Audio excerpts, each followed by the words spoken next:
Want more agility and speed in your guitar playing? I got some great tips for you.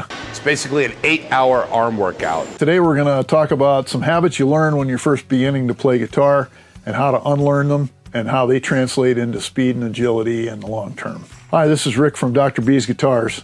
Been building guitars and been a nurse for over 45 years. My goal is to help other people improve guitar playing and make it a more enjoyable process. I want to see people enjoy this instrument because I love guitar. I'm sure we all remember when we started playing guitar. A lot of tension, a lot of pushing really hard on strings, a lot of frustration because those strings were buzzing and you just couldn't get them to stop. Unfortunately, along with that process comes the fact that we tend to get into a mentality of pushing harder than we need to on strings. Eventually we get painful fingers, we get calluses. That helps that process a little bit. But I wonder how many of us have actually taken the time to unlearn some of that heavy-handed struggle that we started with to improve our agility and our speed. I'm sure almost everybody has seen the mats that you lay out on the floor that have keys on them and you play a song by stepping on the keys. Okay, I have a question for you.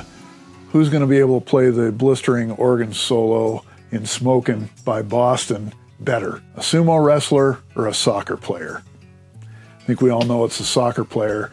The more we have light touch, the more we gain agility and speed, and that's what we're looking for as guitar players. Most efficient movements we can have translate into agility and speed and technique. I'd like you to take a little time and look at some videos on YouTube and search for some of the guitar players that you know that have really good speed but very good technique. The Steve Vais, Nino Betancourts, people like that, and look at their playing. Not so much just at their fingers. I want you to look at their body language. I want you to see that usually there's not a lot of tension in their arms, there's not a lot of auxiliary movement. Everything that they're doing is relaxed and revolving around that guitar in their hands. Next, look at their fingers. You will see that there's a lot of efficiency and movement there. There's not a whole lot of hands and fingers coming off of frets, and their fingers do not look like octopus on a coffee bender. Their fingers are very deliberate, they move very little, and purposeful, and only where they need to be. So an essential part of kicking the beginner habit is to learn to concentrate on that lighter touch. And there are some really good videos out there to help with this. Some of them have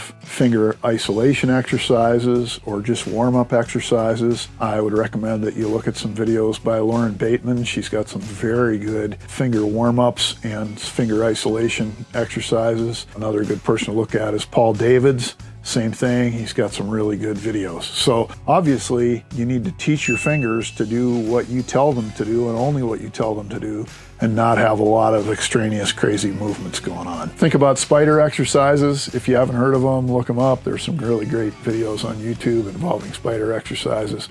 Learn to march your fingers across the fretboard. Once again, it's all part of telling your fingers to do what you want them to do, not what you don't want them to do. You'll see variations on the spider where people are moving their fingers in different patterns, 1, 2, 3, 4. Next time maybe it's 1, 3, 2, 4, but different things you can do to help your brain be able to talk to one finger at a time, because that's what you're looking for, and that's part of lightening your touch. Next step is turn the music down. I don't care what it was noise, and I'm not having it. Yeah, I know I'm an old guy, and old guys say turn the music down.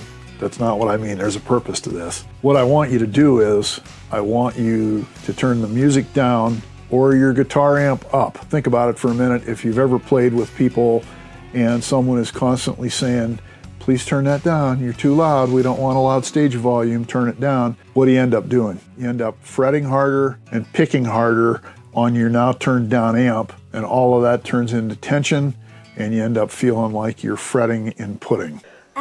When you're practicing, when you're the only one in the room, have that amp comparatively louder than the music, because you don't want to have to fight to get to the volume of the music. You want to constantly try to lighten your touch and allow yourself to have that expressiveness when you need it, but when you don't need it, you want to have a lighter touch and keep things in concert with the level of the music that you're playing to. Last part of this process, lighter gauge strings. Once again, the harder you have to push on strings, the more you build tension, the slower your hands move. If you can, try to go to a lighter gauge string. I guarantee you, if you put a set of 8s on a guitar and you're used to playing 10s, you'll see the difference. You'll notice right away how hard you're pushing on those 10s.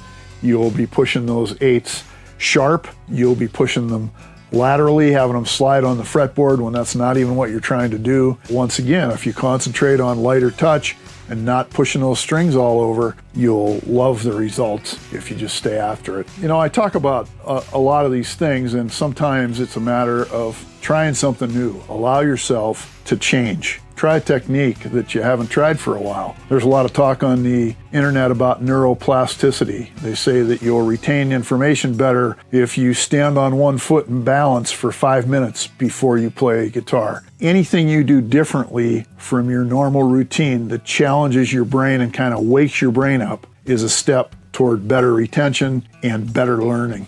So step out of the box, try something different, work on a lighter touch. I guarantee you, you'll love the results. Same thing's true for weightlifters. They say your body gets used to doing certain weights, so they advise that every once in a while you want to change up, try some different techniques.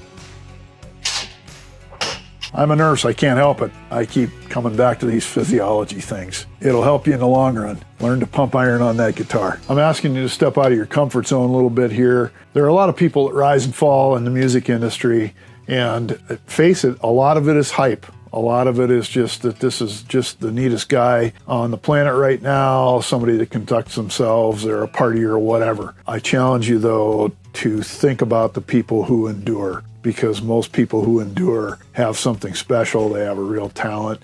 And again, that's going to go back to the guys who are playing the guitar well and using great technique and all that kind of stuff. I think part of that being exceptional thing is a lot of hard work. They say that Stevie Ray Vaughan had a guitar in his hands hours and hours a day, sometimes 10 or 12 hours a day. I think those things make people, continue to drive and ask, how can I do this a different way? How can I do it a better way? And that's what I want to see people do. I want to stimulate as much of that thinking about how something can be done a different way to have people have those aha moments and be able to step it up a notch.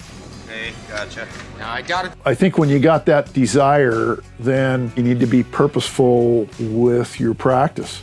I think that you need to schedule some time, stick to the time, and I think you need to accomplish things during that time. What is it that I'm going to try to do when I practice? Not now. In an hour when I practice, what is it that I'm going to try and do? How much time am I going to spend on that? Is it going to be partly technique and then partly music theory and then partly musicality? How much of each of those am I going to spend time doing as I'm practicing? Because if you don't have a plan, you tend to end up noodling and goofing around, and you don't want to do that. You want to get some work done. It can be fun, but you want to get some work done too. Think about it, just 2 minutes a day is 730 minutes a year. That's 12 hours of practice on a topic. Spend 2 minutes on musicality. How do I make this sing? How does it come from my heart? That's 12 hours a year just on musicality. Do the same thing with technique. Do the same thing with a little bit of music theory. I don't know about you, but I practice 4 hours 4 times a week. The thing that saves my butt every time is the musicality piece of it. You can do a lot with musicality if you really play from the heart and ask yourself, what is it I'm trying to say with this instrument? I'm just not trying to be the fastest guy in the world. What am I trying to say? What kind of an emotion am I trying to build in people? That's where the music is.